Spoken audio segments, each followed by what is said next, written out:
Since 2000, Minnesota's Spay-Neuter Project has worked in partnership with local animal shelters, veterinarians, and other nonprofit animal welfare organizations to spay and neuter dogs and cats. Most of the animals in need of spay-neuter help are cats. Because there are so many cats roaming free, cat colonies are formed. Cat colonies are created by some people who abandon their cats to shift their responsibility onto others. Other people allow their cats outside without supervision, thinking they are safe. Unfortunately, cats may wander too far and become lost or injured and never find their way back home. In some third world countries where dogs are allowed to roam free, there are also dog colonies. In the U.S., leash laws prevent dog colonies, but there are no restrictions, or they are not enforced, against free-roaming cats. The lives of outside cats are nasty, brutish, and short. Illnesses that a house cat would shake off with a quick trip to the vet can become devastating. Minor injuries turn into infections that kill slowly and painfully. Survival is their number one concern, so the longer a cat lives outside, the more fearful and erratic their behavior becomes. On our website, we list 20 reasons to keep your cat inside. But if you allow your cat outside, there is now a safe alternative.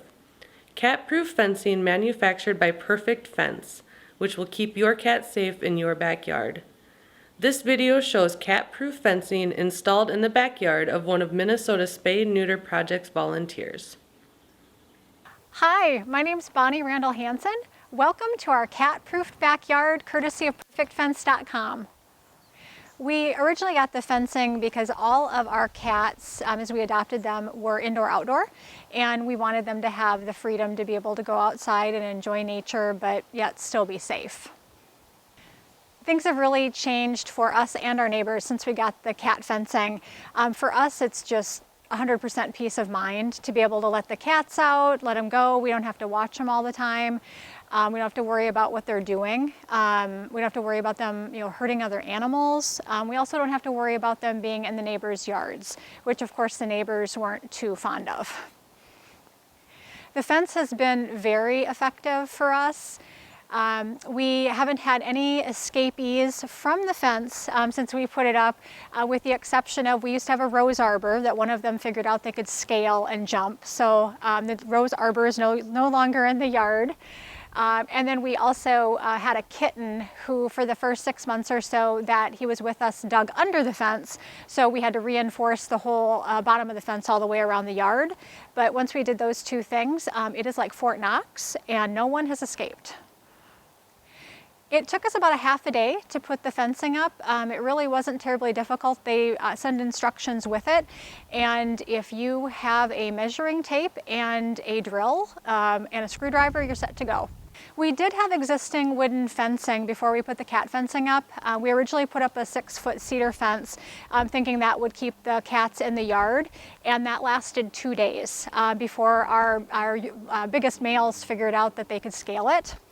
And so then we had to figure out a way to reinforce it, which is what led to the cat fencing. The approximate cost of the cat fencing was about $1,000. And you can buy replacement pieces and parts for it. In the 3 years that we've had it, we haven't needed to do any repair work for it. So about $1,000 total. We were a little worried about the fencing in the winter with the snow. The plastic netting is really similar to deer fencing, and so we were worried, a lot of snow, a lot of weight, would it break the arms off? We do have to keep an eye on it. When we've had really wet, heavy snows, I just come out with a broom and knock the snow off it. And then the arms are on kind of a pivot, so they'll jiggle up and down. If you get too much weight on it, the arms kind of droop. As soon as you knock the snow off, then they pop right up. So there's a little bit of maintenance, but I'd say I probably do that once or twice in the winter is all. So one thing I would really encourage anybody who's thinking about is to not get scared off by the cost. It seems like a lot of money up front, but we've had our fence up for 3 years, $1,000 over 3, 4, 5 years. It's a couple $100 a year. You spend more than that on a cup of coffee.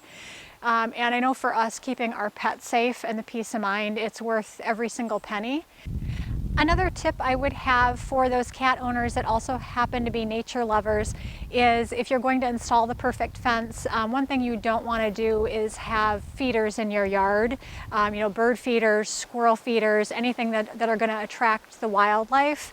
As you can imagine, cats in an enclosure plus wildlife isn't a great combination. So we solved that just by moving all of our bird feeders to the front yard so the cats can be safe and we can also still enjoy nature. It's really been the perfect solution for us. Like I said, lots of peace of mind, and also gives them the best amount of freedom they can possibly have and keeps them safe.